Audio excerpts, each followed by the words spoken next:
Do I think education is important during Pride Month? Yes, I do. If you have watched my recent videos, you probably have noted that theme. And for this one as well, I want to continue it, because a few days ago, I made a couple statements about how the Pulse nightclub shooting really affected our community and why it's important for us to mourn it, but also to confront the fact that this tragedy happened.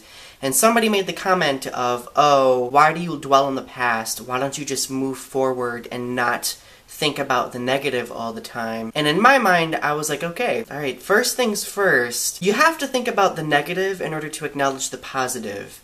You have to accept the negative in order to move forward in a positive manner. And, of course, this person who said this is not a part of the LGBTQ community, and for those of you who don't really understand why the Pulse nightclub shooting was a big deal, well, one, it was probably one of the most violent attacks against the LGBTQ community in the United States history.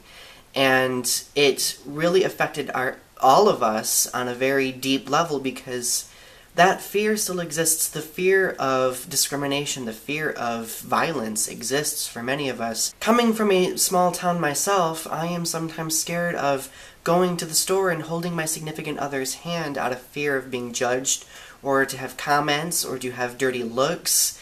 And this fear is always inside us. We overcome that fear a lot, but that always exists. And this tragedy brought, for a lot of us, that fear into the light. Part of the blow that it dealt us was, nightclubs are considered a safe space for a lot of LGBTQ people, and to have one of our safe spaces invaded like that, and to have that violent act happen, that, in a way, made many of us feel that we don't have a safe place anymore to go to be who we are. And I think that's why people need to remember that. If you're an ally and you are wondering why another LGBTQ person is talking about the Pulse nightclub shooting, please don't invalidate them in any way, because for many of us, we need to talk about this kind of thing. This has greatly affected all of us, and we have to acknowledge that it happened.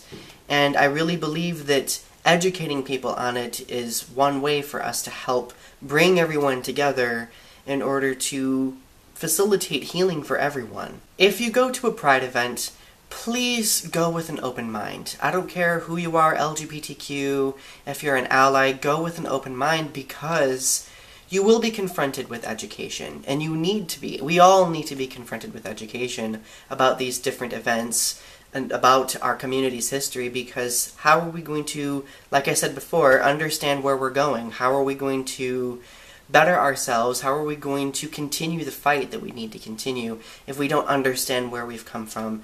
And unfortunately, the Pulse nightclub tragedy is a part of our history now. Make an effort to ask questions. If you don't understand why somebody's concerned about something, then simply ask for clarification, okay? And that will more than likely help you understand that perspective. Anyway, thank you guys for taking the time to watch my video. Please subscribe to my channel and share my video with anyone who you think may find some sort of benefit from these words. Anyway, thank you.